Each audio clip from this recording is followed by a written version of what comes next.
and welcome to Coach Talk, where we were discussing relationships.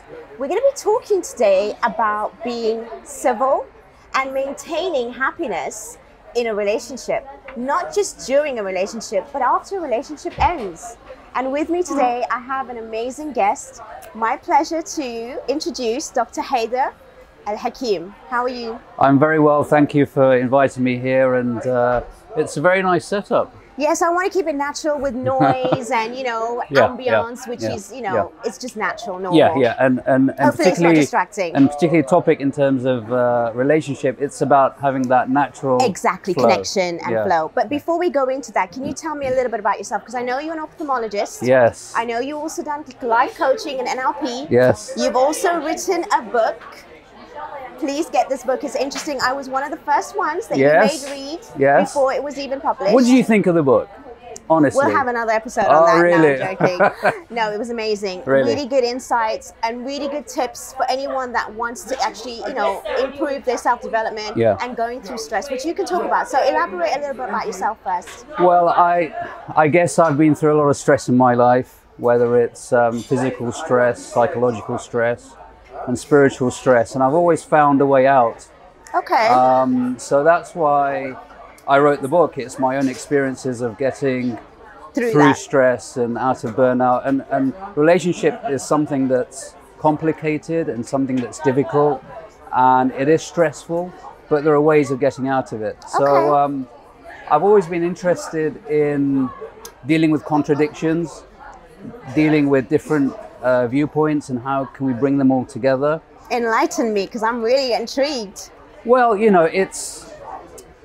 I'm a physician, and at the same time I believe in the spirituality of things as well. Of course. Which are mutually exclusive for most people. Okay. But once you bring them together, you get a more holistic approach to life. So when you asked to introduce myself, I find it difficult because I think most people do. I find it difficult, to be fair.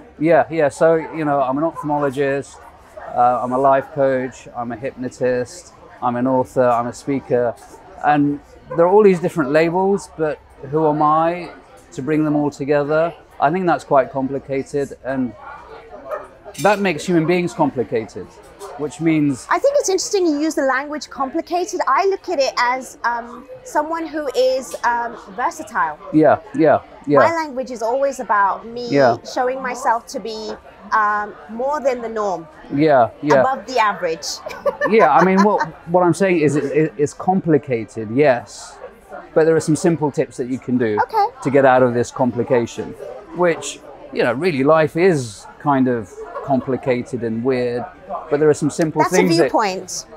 There are some simple things that you can do to have a great life and, have a great time and get out of stress and burnout. So maintaining healthy relationships within the relationship that you're in, like over time, it can deteriorate for a number of reasons and stages. What would be something that you would like to share, an insight?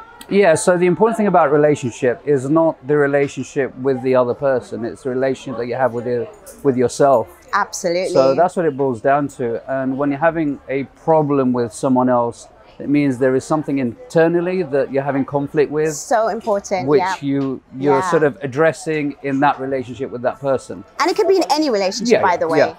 So it's a relationship with your work colleague, your spouse, your relative, your mother, your father, your brothers, your sisters, anyone. So there is something internally that you've been triggered or something that's changed internally that results in a breakdown of that relationship. So, which is why, I mean, the book is really an internal process. So that people can see. It's sort of working on yourself. And as you know, Fahima, working on yourself is not something that one can say, yes, I've sorted it out. No, it's a continuous process.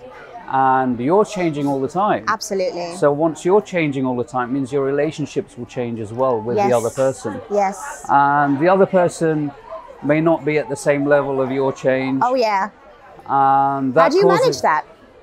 Well, it's very interesting. So if you have, for example, a very difficult boss, which you can't get on with, you need to go internally. It's not about the boss, it's about you.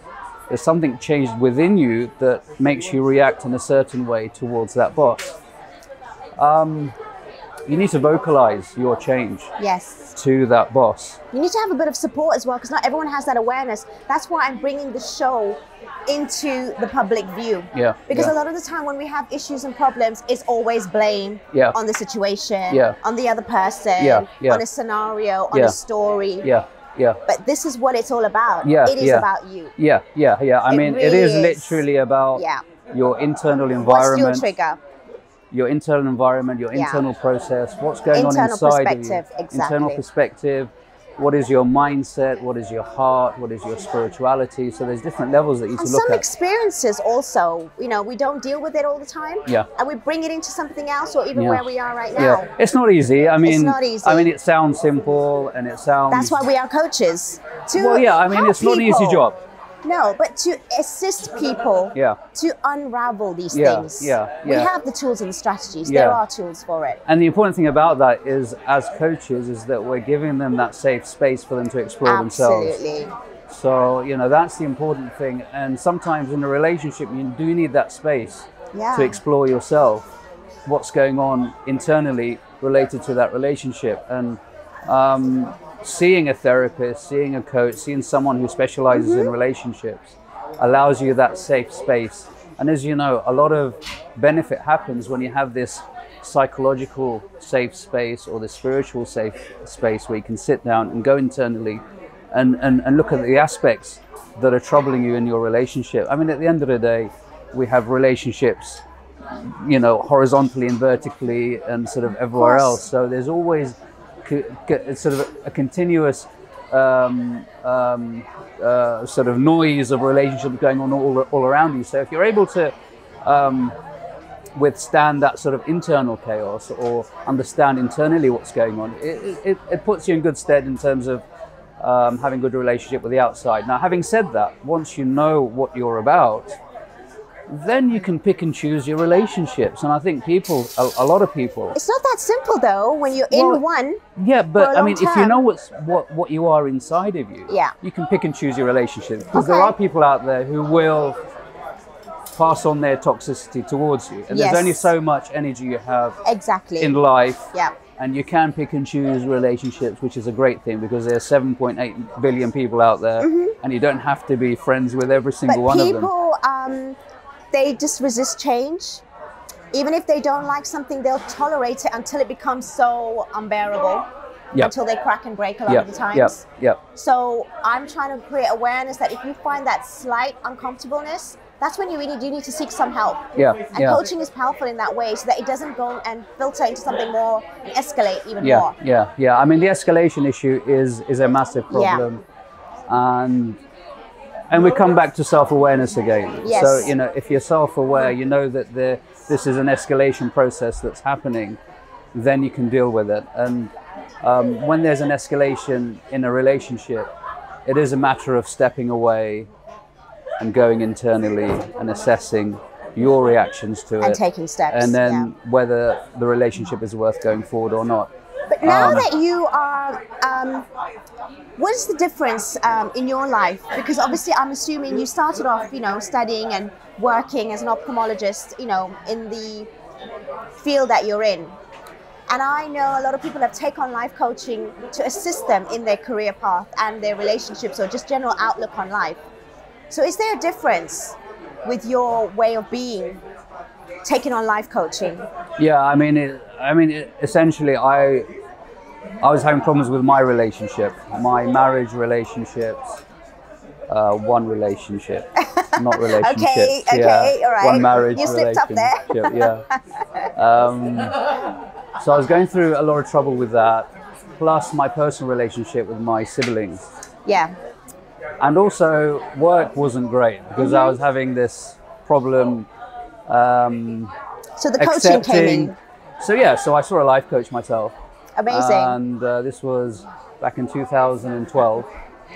And yeah, it just changed my perspective. Amazing. And it sort of just changed the way I looked at things, and there was an alternative and there was something else that I can do. And That's powerful, you know, because sometimes it's not, I always say humans are powerful when they can overcome a challenge, not expecting the environment or the people around them to change. Yeah. Because I'm sure everything that you had that was a problem or a challenge was probably still there. But the way you viewed it through the life coach or through that openness that you had, awareness, perspective, whatever it was that gave it to you. That's what gave you that change. And that's what people don't seem to understand. I think for most people, they've got to, they've got to put themselves in the shits, basically. They've got to put themselves, but they find themselves in shit.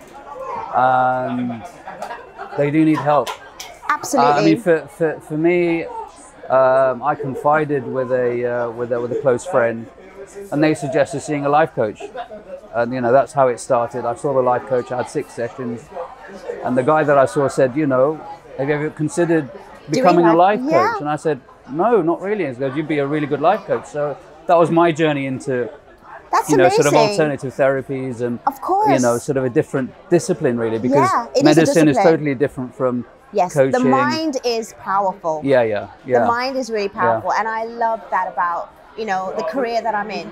And I've taken it to another level, obviously. But when you said that having life coaching as part of your journey to expand and enhance what you are career-wise, personally, this is what it's about. Because I studied alongside barristers, consultants, whoever it is, and they didn't leave their jobs, but they knew it improved where they were going to be. It's really important. I mean, it's important not to sort of think of it as either this or that. You can definitely augment and definitely. Even 1 or 2 of my clients, they're now taken on life coaching themselves. Because they want to further it as well. Not just as a career, but to help others as part of their own career path. I mean, for me, when I'm coaching my clients, I love it because I'm learning so much myself. Exactly. I mean, I'm not. I'm not instructing them. I'm not there to instruct them or anything like that. But just that whole coaching process. I enjoy it, and it's great fun. It really is. It's so amazing. The journey, no one can describe it unless you're in that session. And for each individual, it's slightly different as well. You cannot really bring it out into a word.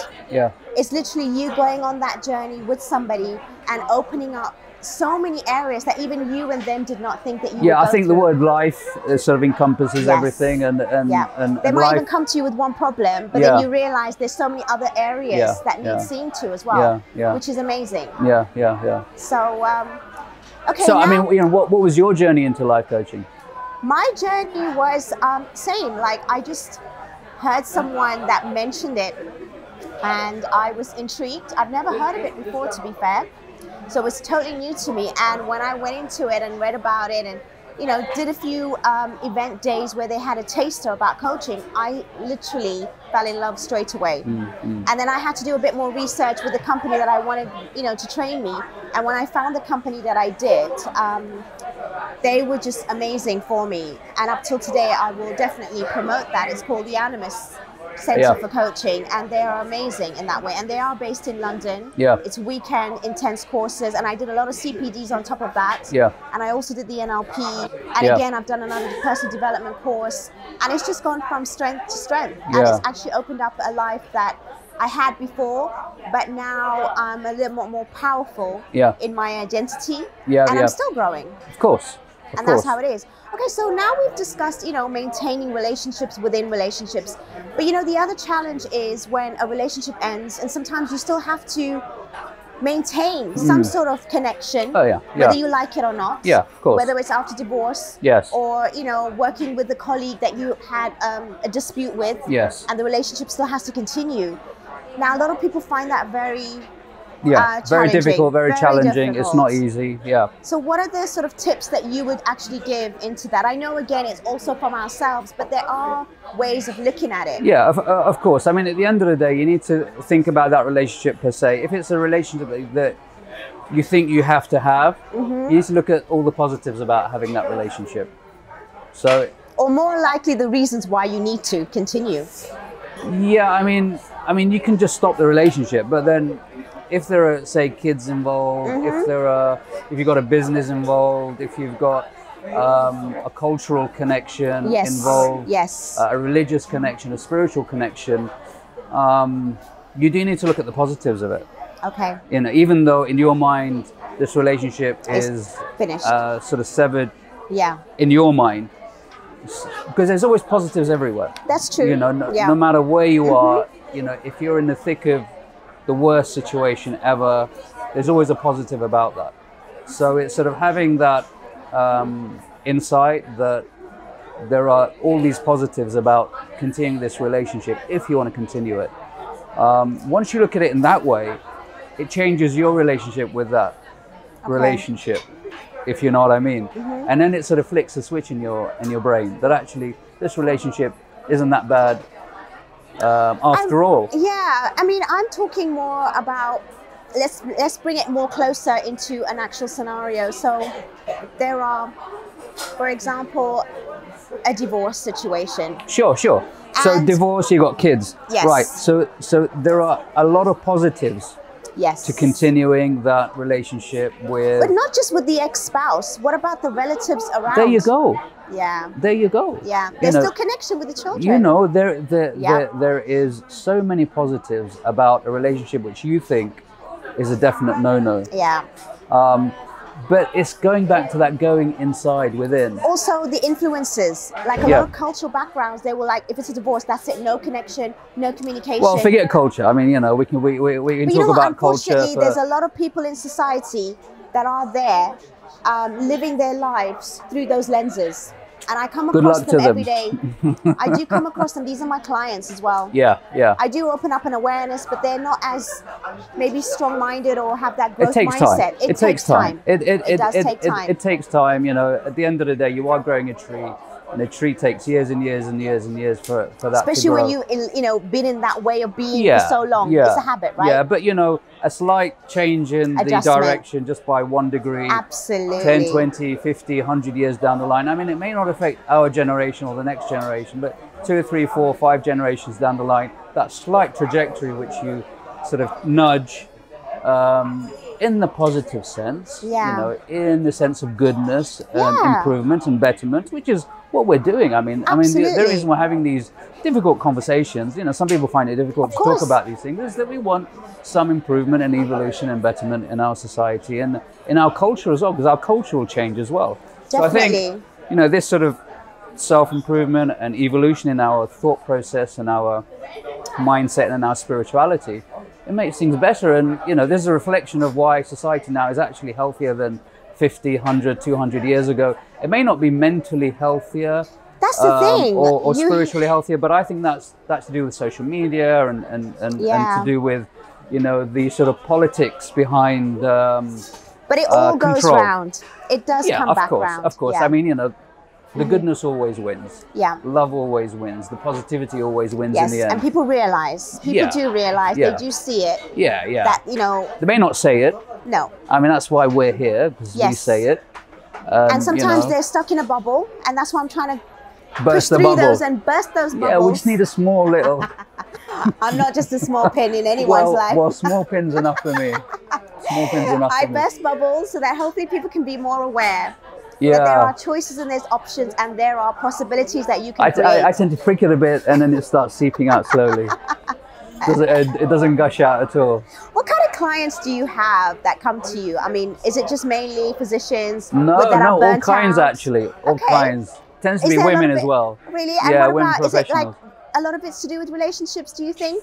Relationship with themselves rather than sort of other things. Once we crack that, once we crack that thing, once you go inside and really master yourself. That's it, you master yourself. Yeah, you can master any kind of relationship. And what happens is you start saying no to a lot of relationships. Yes, that's the thing. You have to. Say no, sorry. Absolutely. Yeah, absolutely. because you need to preserve your energy, and you know, life is about energy. You know, internal, spiritual, psychological, and physical energy. I know. I invited quite a few people here, especially women as well, because I want them to have a voice.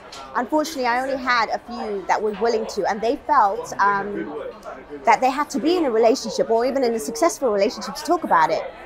What is your viewpoint on that? No. So yeah, you need to have gone through all kinds of different relationships. Exactly, and you don't even have to be in one. I'm not in a relationship. I mean, you know, what's the definition of a successful relationship? Yeah. Does it mean being married for 70 years, or does it mean being, you know, having 101 partners you know, what's the definition of success? Exactly. I think it's important. In one of the chapters, I talk about the importance of sharing rather than comparing. Yes. Because once you start comparing, absolutely, it's sort of a never-ending spiral of negativity and sort of downward and we've all had some sort of oneself. Absolutely, we've all had some sort of experience of relationships, and even if you are in a romantic one or not, I'm not in a romantic relationship, but I can share insight, and I'm trained, obviously. But at the same time, I don't have to be in one in order to maybe give a certain insight or bring out or, you know, be a catalyst for it. Yeah. And people that are speaking about relationships, they still have Yeah. a lot of awareness that Yeah. they can give and share. Yeah. So don't be afraid thinking that if you're not in a relationship, that if you feel it's successful or not, it Yeah. defines you. Yeah, No. yeah. I mean, you know, I'm not into the success game, so. Yes. Well, you know, I am. Yeah, no, I'm I'll only be in a successful relationship or I'm in none. Yeah. No, I'm not into the success game. How do you mean? What do you mean by that? You see, what's the definition of success? Exactly. So, you know, I know it's semantics and so on. I think being in a good relationship is important. Being in a positive relationship is important. Being in a relationship that's progressive and allows you to grow and allows you to move in the right direction. For each one, it's different, right? Yeah. So, I mean, I think that's important. But we are in this culture of success. Everyone has to be a certain way, pressure, right? And you know that's totally bullshit. I'm not into that kind of success kind of stuff. Everyone has their own journey. Everyone has their own story. Everyone has their own direction and the way that they sort of go there. And that's what it's about, guys. It's like go within, and you'll find yourself, and then you can express it. I think stories are really important. Yeah. And I think as human beings, the thing that brings us all together is stories. Mm-hmm. Stories are really powerful, both the negative stories and the positive stories. It's how we use those stories, though. How do we use those stories is what's important. Because sometimes we make up stories and it's a reality and it's not. I think if you share it, that's really important. So share it with people that you trust, people that are helping you. And those people will able to sort of say, well, you know, have you thought about this? And do you think that's really right? And has it really happened? Just be careful, I think, when you're sharing. That's why I always promote life coaching, because families sometimes can enable or sometimes can validate, you know, from a directive point of view, whereas with coaching, it's non-directive, it's non-biased, non-judgmental. It's not even going to come back and bite you later on. Yeah. All these things are important. Yeah. So unless you're a strong human to take people's opinions. But you've got to share it in the first place. That's what I mean. Absolutely. You've got to share it. Absolutely. And, you know, I think by having these discussions and having a book like Position on Fire, you know, it allows you to get over that fear of not sharing. And there's a lot of that in our culture and our society and in our religion and, you know, from the areas that we've been brought up in. It's the judgment, right? Yeah, I mean, you know, at the end of the day, it's a very judgmental culture and religion, and that's what it's about at the end of the day. It's about judgment. And unfortunately, it only damages us. You know, if you can reach a situation where you don't give a shit what other people think, that's a powerful situation to be in. You can use that for a positive sense or a negative sense, but it just allows you to share your story. And people resonate with stories. I mean, for me... Yes, no, absolutely. It's powerful. Yeah, I mean, you know, for me, once I said that I was going through all these problems, you know, mental health issues, depression, suicide, bipolar issues that I went through in my career. And I mean, I was in Iraq at the time and I was doing charity work for to get the sort of blessing. You know the 70 virgins in the next life and so on. But I was going through a lot of difficulty, and you know, I sensed all the judgment and sort of all the pressure within me. So when I saw the life coach and I was given that safe space to talk about my story and talk about what I was going through, it releases inside. Everything. Exactly. Yeah. And you know, the problem with that for you is once you release it, all the shit comes out, and it does take a long time to process that. Absolutely. Because it's all in that subconscious space, and as you know, the subconscious space is vast compared to the conscious space, and really you are a combination of what your conscious space is about. And we have habits, right, which we so much don't want to change. So we need to change those habits. And I think life coaching with NLP especially is powerful in doing that. You know, it's been so interesting to hear you speak, and you know what, I could go on with you for so much longer. Really? Oh, wonderful. I really can. Oh, cool. Yeah, it's let's really go on. been interesting, but unfortunately we have come towards the end. I mean, is there anything that you would like to share before we end? I think you need to get your shit out, basically. Yeah, Okay. yeah. Share, Release, share, share everything that you have. Yep. And even become a life coach. Of course, become a life coach, because I think once you start sharing to other people will open up to you, and you know that's brings a different person. You know, that's the kind of coaching environment which stimulates other people to definitely take up that profession, and it's having that non-judgmental space, which is really important. It's difficult to do because you know we all have elements of judgments and filters and so on, but it's let's start the process. Yeah, let's take the first step. Absolutely, and thank you so much again. Thank you for having me. For being here and sharing all your knowledge. And please read the book; it's amazing. It's got swear words in there, so you know. No, it was really amazing to read and lots of insight. Thank you. Thank you so much for being here. Thank you. Thank you so much for watching. We will be back to share more insights in the next episode. Goodbye.